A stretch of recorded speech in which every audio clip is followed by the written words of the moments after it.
बिस्मिल्लाहिर्रहमानिर्रहीम। अस्सलाम वालेकुम। मैं हूं मारज़ेब और आप देख रहे हैं हमारा चैनल एडवोकेट ज़ेब जोता।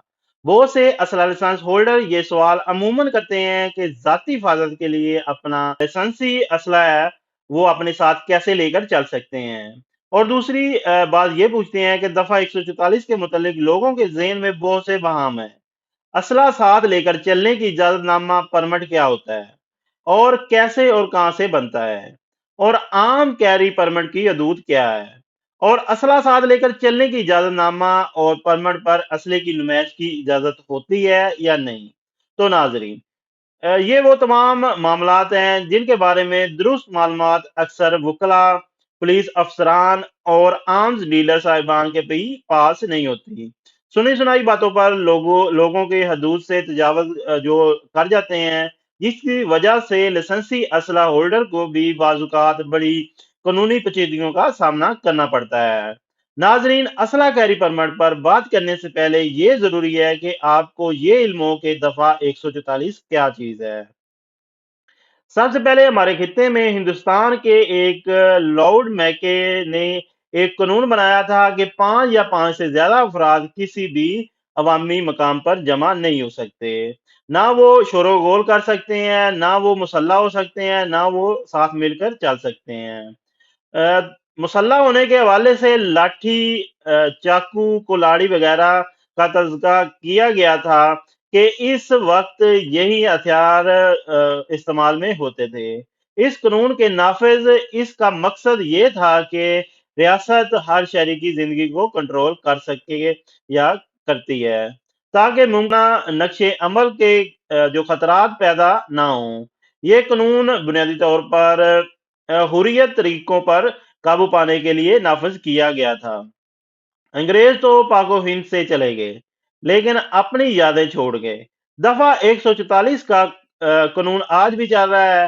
हालांकि दफा 144 पाकिस्तान के आर्टिकल 16 के मुनाफी है और इंटरनेशनल ह्यूमन राइट्स लॉ के जो चैप्टर और उसका शीक है 20 उसके भी मुनाफी है, क्योंकि ये कानून किसी फर्द की बुनियादी हकूक को सलब नहीं कर सकता। अब सवाल ये पैदा होता है कि किन जगहों पर दफा 144 का इताक नहीं हो सकता। ये बात याद रख लें कि दफा 144 अवाम की जाती मिल्कियत में नहीं हो सकता।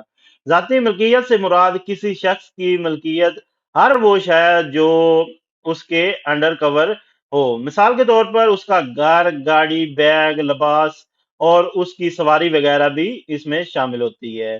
किसी सवारी पर सवार मुसाफिर जो सरकारी जराए ट्रांसपोर्ट पर सफर करने वाले मुसाफरान पर भी दफा 144 का इतलाक नहीं होता।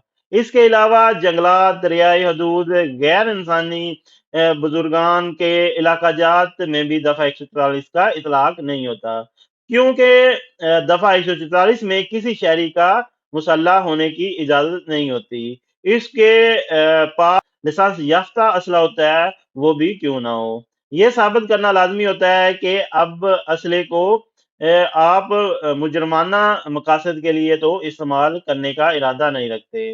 पाकिस्तान में जो स्किन परमिट के बगैर असला लाइसेंस होल्डर पुलिस के रहमो करम पर होते हैं, चाहे वो पाकिस्तान का कोई भी सूबा इलाका हो। अगर आप अपने लाइसेंसी जो असला अपनी रैशगाह से बाहर लेकर जाएंगे तो पुलिस की पूछताछ से बचने के लिए स्कैन परमिट की जरूरत होती है कि साबित हो कि आप एक शरीफ शहरी हैं और असला मुर्जमाना मकासद और नुमाइश के लिए इस्तेमाल नहीं होगा। हमारी पुलिस को कौन नहीं जानता। परमिट पास ना हो तो लाइसेंस के बावजूद पुलिस जो इदारा है डकैती के मुकदमे दर्ज कर सकता है और आपके पास मौके पर लाइसेंस इसकी मौजूदगी का इंसाफ करके आपको गैर कानूनी असले की जो जुर्म होता है उसमें गिरफ्तार कर सकती है। पुलिस बहुत से लोगों को ऐसा कर चुकी है जिनको मालो जान का खतरा लाक होता है, हथियार साथ रख कर चलना उनकी मजबूरी होती है, तो कानून उन्हें राहत देता है कि वो लाइसेंसी जो असला होल्डर्स मकूल जवाब पेश करके ज़िलाई हदूद में लाइसेंसी असले को कैरी करने के लिए मुतलका डिप्टी कमिश्नर को या मुतलका सूबे के होम डिपार्टमेंट सेक्रेटरी को اور ملکی سطح پر اسلحے کو کیری کرنے کے لیے چیف سیکرٹری صاحب سے آرمز کیری پرمٹ حاصل کر سکتا ہے۔ اب اس عام کیری پرمٹ شہری اور دیہی علاقہ جات میں دفعہ 144 کے درکار میں ہوتا ہے۔ یہ عام کیری پرمٹ کیونکہ اتھارٹی کی طرف سے جاری کیا گیا ایک حکم نامہ اور قانون کی پاسداری کا میمورینڈم کا درجہ رکھتا ہے، جس کی وجہ سے پولیس افسران اختیارات سے تجاوز نہیں کر سکتے۔ اگر کوئی شہری اسلحہ ساتھ لے کر چلنے کا اجازت نامہ یا پرمٹ بنوانا چاہتا ہے تو وہ یہ ضروری ہے کہ درخواست گزار کے پاس اسلحہ لائسنس موجود ہو۔ پولیس کی طرف سے جاری کردہ جو اچھے اس کا چال چلن ہے اس کا بھی سرٹیفکیٹ اس کے پاس موجود ہو۔ سب سے ضروری یہ ہے کہ درخواست گزار کے پاس اسلحے کو کیری کرنے کے لیے ایک مخصوص اور ٹھوس جواز موجود ہو کہ اس کے جو اسلحہ ساتھ لے کر اس نے چلنا ہے اس کے کیا ضرورت اس کو پیش آئی ہے۔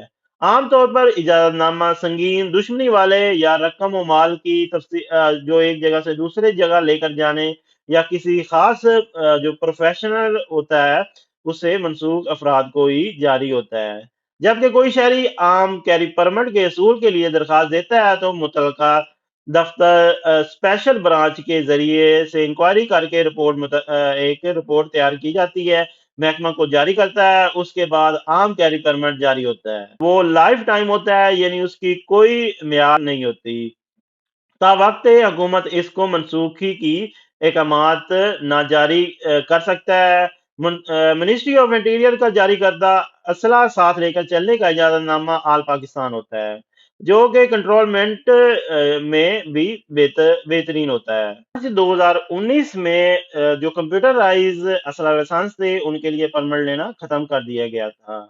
کمپیوٹرائز اسلحہ بطور اکیڈمی پرمٹ بھی اس کے اوپر ایک سوال ہے، البتہ نان کمپیوٹرائز کے لیے کیری پرمٹ جو ہے وہ لینا آج بھی دستور ہے۔ امید کرتے ہیں آج کی ویڈیو سے آپ نے کافی کچھ سیکھا اور سمجھا ہوگا۔ اگر آپ کو ہماری ویڈیو پسند آئی ہے تو لائک کرنا مت بھولیے گا، اور جو بھی اس کے متعلق یا کوئی بھی اسلحہ لائسنس کے متعلق آپ کا کوئی بھی سوال ہے تو نیچے دیے گئے کمنٹ سیکشن میں ضرور کمنٹ کریں تاکہ ہماری ٹیم بر وقت آپ کو جواب دے سکے۔ اللہ آپ کا حامی و ناصر ہو۔ اللہ حافظ۔